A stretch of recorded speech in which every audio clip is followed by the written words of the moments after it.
జై తెలంగాణ.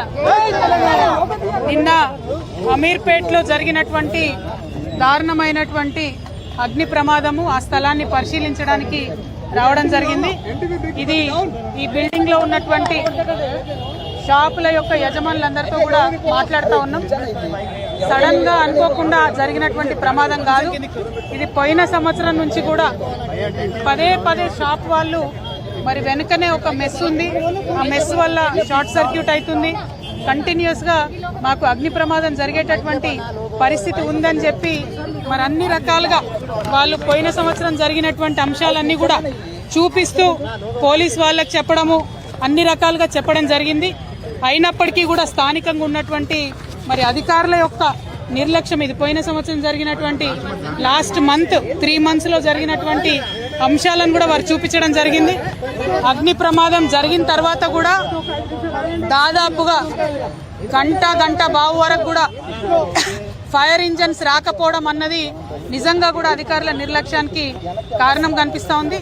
వచ్చిన తర్వాత సిబ్బంది చాలా ప్రయత్నం చేసిండ్రు, 3-4 గంటలు ప్రయత్నం చేసి మంటలు అదుపులోకి తీసుకొచ్చినటువంటి మాట వాస్తవం.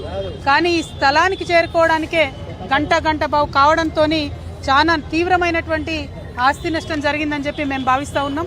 యావత్ తెలంగాణలో కూడా గత సంవత్సరంతో పోల్చుకుంటే మరి ఈ సంవత్సరం ఎండలు ఎక్కువ ఉండడంతో దాదాపుగా 33% అగ్ని ప్రమాదాలు ఎక్కువ అవుతున్నాయని వాతావరణ శాఖ వాళ్ళు చెప్తున్నారు.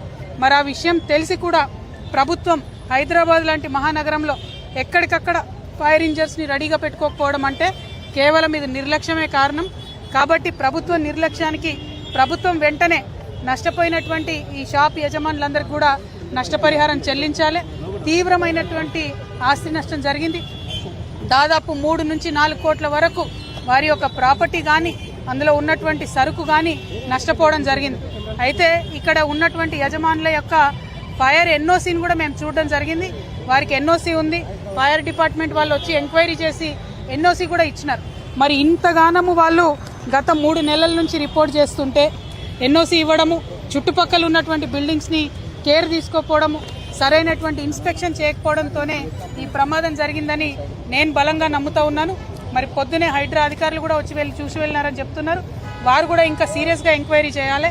హైదరాబాద్ మొత్తం మీద ఇప్పటికే అనేక ప్రమాదాలు జరిగినాయి, చాలా వాటిని నివారించగలిగినారు. ఒక 1000 కోట్ల వరకు కూడా ఈ సంవత్సరం ఆస్తిని కాపాడగలిగినారు. కానీ ఎండలు, పర్యావరణం మారుతున్నటువంటి పరిస్థితుల్లో ఇంకా సీరియస్ కేర్ తీసుకోవాలి. ప్రత్యేకించి అమీర్పేట్ ఫైర్ యాక్సిడెంట్లో నష్టపోయినటువంటి యజమానులందరికీ కూడా తక్షణమే ప్రభుత్వం పరిహారం చెల్లించాలి, నష్టపరిహారం అని చెప్పి నేను డిమాండ్ చేస్తూ ఉన్నాను. కరెక్ట్ ఎస్టిమేషన్ చేయాలి. మన అదృష్టం బాగుండి ప్రజలకు ఎటువంటి ప్రాణ నష్టం జరగలేదు. కానీ ఈ ప్రమాదం ఎప్పుడన్నా జరగవచ్చు, రాత్రిపూట వేరే చోట వర్కర్స్ ఉండే చోట జరగవచ్చు. అప్పుడు తీవ్రమైన పరిణామాలు ఉంటాయి. కాబట్టి ప్రభుత్వం వెంటనే మేల్కొనాలి, ఇటువంటి బిల్డింగ్స్ అన్నిటిని కూడా చెక్ చేయాలి. మరి ముఖ్యమంత్రి గారే హోంమంత్రిగా ఉన్నారు, ఫైర్ డిపార్ట్మెంట్ కూడా వారి కిందనే ఉంటుంది. కాబట్టి ప్రత్యేకమైనటువంటి ఒక రివ్యూని కూడా ముఖ్యమంత్రి గారు చేపట్టాలి. ఏ జ్యూరిస్డిక్షన్లో ఫైర్ ఇంజిన్ ఎటు రావాలి, సిబ్బంది ఎటు పోవాలనేటటువంటి కన్ఫ్యూజన్ లేకుండా కూడా చేయాలి. ఎందుకంటే ఇక్కడ యాక్సిడెంట్ అయితే అమీర్పేట్ వాళ్ళు వస్తున్నారా, ఎస్ఆర్ నగర్ వాళ్ళు వస్తున్నారా, ఎర్రగడ్డ వాళ్ళు వస్తున్నారా అని జ్యూరిస్డిక్షన్ తెలియనటువంటి పరిస్థితి ఉంది. కాబట్టి తొందరగా చేరుకోలేకపోయినారు. నడి హైదరాబాద్లో అమీర్పేట్ సెంటర్లో ఫైర్ డిపార్ట్మెంట్ వాళ్ళు రావడానికి గంట బావు పడితే మరి మనం ఎట్లా హైదరాబాద్ సిటీని కాపాడుకుంటామన్న విషయాన్ని కూడా ప్రభుత్వం ఆలోచన చేయాలి. యాక్సిడెంట్ అయిన 9 to 10 minutes లోపల ఖచ్చితంగా ఫైర్ ఇంజన్లు వచ్చే విధంగా హైదరాబాద్ అంతటా కూడా మనము చేసుకున్నప్పుడే ప్రజల యొక్క ఆస్తిని కాపాడగలుగుతామని కూడా తెలియజేస్తున్నాము. Thank you. జై తెలంగాణ. జై తెలంగాణ.